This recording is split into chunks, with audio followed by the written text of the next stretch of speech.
Tariq Ramadan, merci d'être avec nous. Avant d'évoquer votre livre, L'Islam et le réveil arabe, je voulais vous demander que vous évoque cette image forte du raïs aujourd'hui sur un brancard et jugé. Écoutez, qu'il soit jugé, ça me paraît une nécessité de l'histoire. La mise en scène des images, qu'on avait vu d'ailleurs il y a plusieurs mois, quand il était le premier jugement d'ailleurs qu'on avait montré.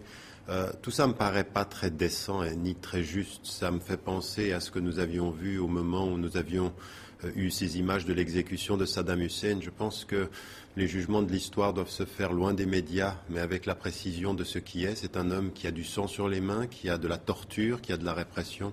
Il faut que justice soit faite, mais les images, pour donner l'impression qu'on fait gage à la population, sont pas très saines.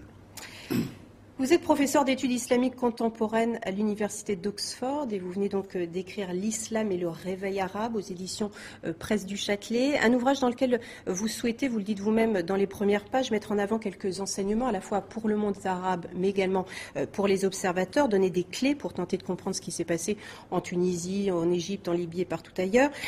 Vous accordez d'abord de l'importance sur la terminologie, vous dites ces soulèvements ne sont pas encore des révolutions. Que voulez-vous dire par là? Écoutez, si on devait regarder l'ensemble de ce qui s'est passé, vous savez, au début, on a parlé de l'effet domino après la Tunisie, l'Égypte. C'est vrai pour l'énergie populaire, c'est moins vrai pour les faits. Je pense qu'il faut regarder les choses comme un jeu d'échecs, beaucoup plus, avec ce que vous venez de rappeler tout à l'heure, avec la Syrie, dont on ne sait pas ce qui va advenir, le jeu sur le terrorisme, où on a clairement l'impression que le gouvernement joue la carte du terrorisme pour se donner un soutien international. À l'heure où je vous parle maintenant en Libye, on a l'impression qu'on va vers des guerres civiles, des gens qui refusent le désarmement de ces milices. Si vous regardez l'ensemble aussi de ce qui se passe en Égypte, on a clairement l'impression, et les faits le confirment, que l'armée tient encore les rênes du pouvoir. Nous sommes loin de révolution achevée. Le processus démocratique et transparent de la Tunisie pourrait en fait s'avérer être plus unique que l'élément d'un mouvement d'ensemble. Vous revenez également sur les origines de ces soulèvements et notamment sur le degré d'implication des gouvernements occidentaux. Est-ce que c'est toujours une position que vous maintenez sur l'implication de ces gouvernements, peut-être en préalable même de ces soulèvements? Mais plus que jamais, les faits sont là. C'est-à-dire qu'il faut faire la différence entre la conspiration et la planification et le fait qu'on a soutenu, depuis 2003, l'annonce de Bush le dit, mais les faits le confirment, que ce soit des grandes compagnies comme Google ou comme Yahoo, que ce soit des agences et des institutions qui sont financées par le département d'État américain, Freedom House, de Albert Einstein Institute. Ce sont des gens qui ont formé des blogueurs et des cyberdissidents et qui ont la philosophie qu'on avait avec ce qu'on a connu avec Milosevic, la planification, l'unité, la discipline non violente, ce qu'on a vu partout dans ce monde, pas de slogans anti-occidentaux, se focaliser sur un discours positif, tout ça a existé.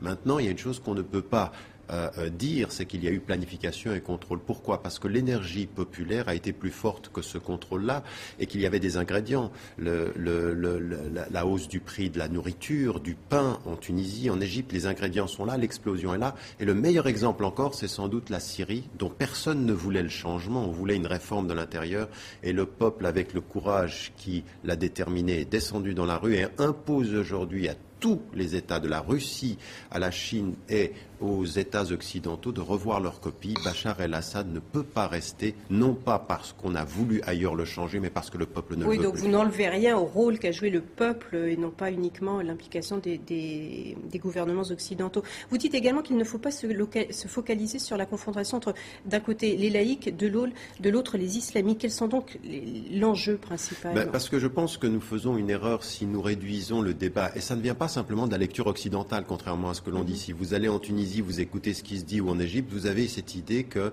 d'un côté on a des laïcs qui auraient leur crédibilité parce qu'ils seraient progressistes, et puis les islamistes qui auraient leur crédibilité parce qu'ils se réfèrent à la religion majoritaire. Ceci n'est pas la vraie question. Il faut effectivement aller vers la démocratisation, il faut aller vers l'état de droit, il faut se battre pour l'état civil, ça me paraît être une évidence, mais les vraies questions ne sont pas simplement d'ordre politique, elles sont économiques. Il n'y aura pas de stabilité politique et démocratique en Tunisie et en Égypte.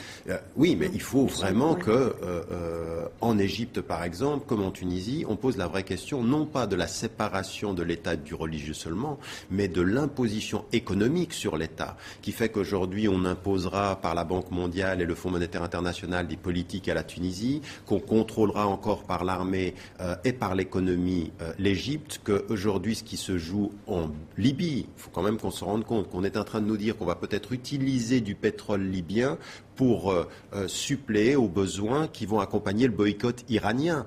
Ça, on est dans l'économique et le géostratégique, pas du tout simplement dans cette discussion un peu superficielle que nous avons aujourd'hui. Donc c'est pour ça qu'il y a beaucoup d'incertitudes sur le présent et l'avenir. Il faut être avec énergie et soutenir les peuples pour leur liberté, mais il ne faut pas être naïf.